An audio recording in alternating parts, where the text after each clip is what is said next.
22 आमदार घेऊन सुनील तटकरे आणि प्रफुल्ल पटेल भाजपमधून लढणार, तर एकनाथ शिंदेंशाही काही आमदारांचं ठरलंय। राष्ट्रवादीचे आमदार रोहित पवार यांचा खळबळजनक दावा।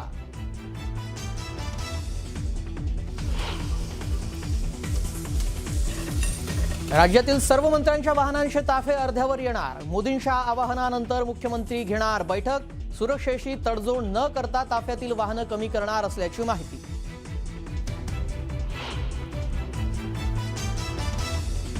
तामिळनाडूत मुख्यमंत्री विजय थालापतींनी सिद्ध केलं बहुमत। विश्वासदर्शक ठरावाला 144 आमदारांचा पाठिंबा, तर डीएमकेच्या आमदारांकडून सभात्याग।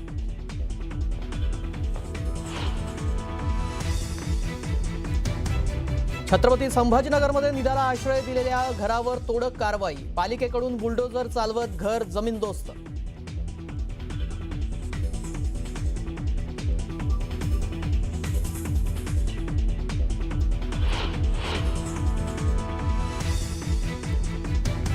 तुम्ही मतीन पटेलचं घर पाडलं, मी मतीन पटेलला नवं घर बांधून देईल। एमआयएमचे नेते इम्तियाज जलील यांचं वक्तव्य।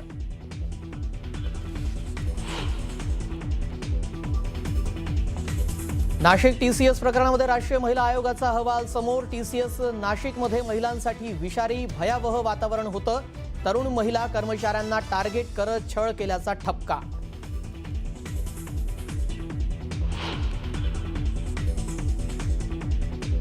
नीट पेपरफुटी प्रकरणाचं पुणे कनेक्शन समोर। पेपरफुटी संदर्भातला एक आरोपी पुण्यातला असण्याची शक्यता। पुणे पोलिसांकडून आरोपीचा शोध सुरू।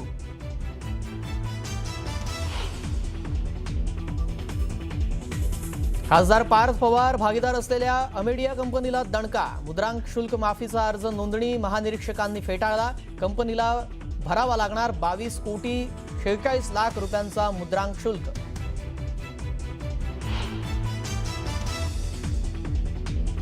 सोनं आणि चांदीच्या आयात शुल्कात वाढ। आयात शुल्क 6% वरून 15%वर। परकीय चलन साठ्यावरील दबाव कमी होण्याची शक्यता।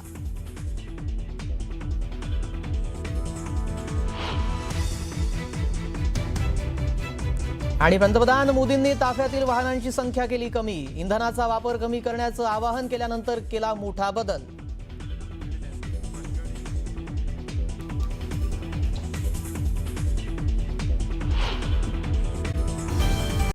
आजपासून सोनं आणि चांदी खरेदी करणं महाग होणार आहे, कारण भारतामध्ये सोनं आणि चांदीवरील आयात शुल्क 15% वाढवण्याचा निर्णय घेण्यात आलाय।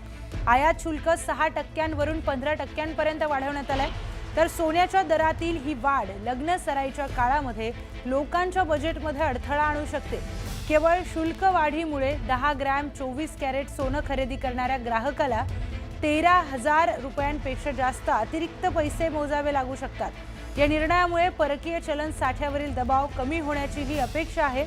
मात्र मौल्यवान धातूंचा जगातील दुसरा सर्वात मोठा ग्राहक असलेल्या भारतामधील मागणी या वाढीव शुल्कामुळे कमीही होऊ शकते असं मानलं जात आहे। तथापि यामुळे भारताची व्यापार तूट कमी होण्यास आणि रुपयाला आधार मिळण्यास मदत होऊ शकते। मात्र या निर्णयामुळे तस्करी वाढण्याची देखील शक्यता आहे। खरं तर 2 दिवसाआधी पंतप्रधानांनी आवाहन केलं आणि त्यानंतर आता आयात शुल्कामध्ये वाढ झालेली आहे। कशा सगळ्या अँगलनं तुम्ही या सगळ्या घटनांकडे पाहता? नक्कीच हे अपेक्षित होतंच मला, कारण की प्रधानमंत्र्यांनी जेव्हा म्हटलेलं की तुम्ही दागिने खरेदी करू नका, त्यावेळेस असं वाटलंच की सरकार पण याच्यावर काहीतरी स्टेप घेतील। आणि कालच त्यांनी गॅझेटच्या माध्यमातून आम्हाला माहीत पडलं की जे ड्युटी पहिले 5% होती ती 10% करण्यात आली, म्हणजे दुप्पट करण्यात आली आहे। आणि जे ॲग्रिकल्चर सेस जे फक्त 1% होतं ते 5 पट वाढवले, म्हणजे 5% झालेलं आहे। म्हणजे अर्थात याच्यात पहिले आणि आधीमध्ये GST असे 3 कॉम्पोनंट याच्यात लोड व्हायचे, म्हणजे कस्टम ड्युटी, ॲग्रिकल्चर सेस आणि GST असं मिळून पहिले 9% आम्हाला टोटल टॅक्सेस लागायचे। आता ते वाढून 18% झालं, म्हणजे दुप्पट झालेलं आहे। त्याच्यामुळे काल आणि आजमध्ये सोन्याच्या दरात जवळजवळ 1 किलो मागे 13.5 लाख रुपये वाढतील। पहिले जी ड्युटी फक्त 13.5 लाख होती ती आता 27 लाख रुपये झाली आहे। त्याच्यामुळे 13.5 लाखांनी आता किंमत भारतात आजपासून सकाळपासून वाढणार एवढं निश्चित झालेलं आहे। आणि ओव्हरऑल या चेंजमुळे या इंडस्ट्रीला एक मोठा अजून एक धक्का बसलेला आहे। सर हा धक्का बसणार आहे, मात्र आता जे नीडफुल आहे म्हणजे ज्यांच्याकडे लग्न आहे किंवा मांगलिक प्रसंग त्यांना सोनं खरेदी करणं आता हे अनिवार्य आहे. मग आता या किमती वाढल्यानंतर आता याची झळ बसायला सुरुवात होईल का ग्राहकांनाही व्यवसायाला? नक्कीच. बघा, कुठल्याही रिस्ट्रिक्शन्स किंवा कुठल्याच प्रकारचे टॅक्सेस जेव्हा वाढतात, कारण की सोनं पहिलेच खूप महाग आहे, त्याच्यात सरकारकडनं अजून याच्यावर ड्युटीज लावल्यामुळे नक्कीच ग्राहकांना याचा डायरेक्ट एक कुठे ना कुठे फटका बसणार आहे. आणि हा लगन सराळाचा पूर्ण सीझन आहे आणि ज्याप्रमाणे सोन्याचे रेट वाढलेले आहे त्याच्यामुळे लोकांच्या आटोक्याच्या बाहेर गेलेले आहे आणि आता तिच्या ड्युटी अर्थात हे थोडंसं खूप कठीण परिस्थिती आहे लोकांसाठी पण आणि ज्वेलर्ससाठी पण, कारण की एक इन्व्हेस्टमेंट कॉस्ट पण ज्वेलर्सला भारी पडतं आणि ते पण एक थोडासा त्रासाचा विषय आहे. आता सोने आणि चांदीच्या किमतींवर काय आणि किती परिणाम होणार आहे ते पाहूयात. तर 24 कॅरेट सोनं 15,207 रुपये प्रति ग्रॅम मिळणार आहे. यापूर्वी 6% आयात शुल्क होतं, म्हणजे 912 रुपये इतका आयात शुल्क लागायचं. पण आता 15% आयात शुल्क झालंय, त्यामुळे 2,281 रुपये इतका आयात शुल्क आता लागणार आहे. त्यानंतर 10 ग्रॅम 24 कॅरेट सोनं अंदाजे 1,369 रुपयांनी महागणार आहे.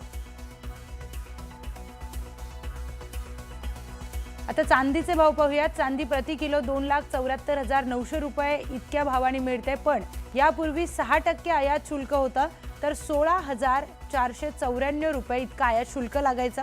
आता 15% आयात शुल्क झालंय, त्यामुळे 41,235 रुपये इतकं आयात शुल्क आता 1 किलो चांदी मागे लागणार आहे.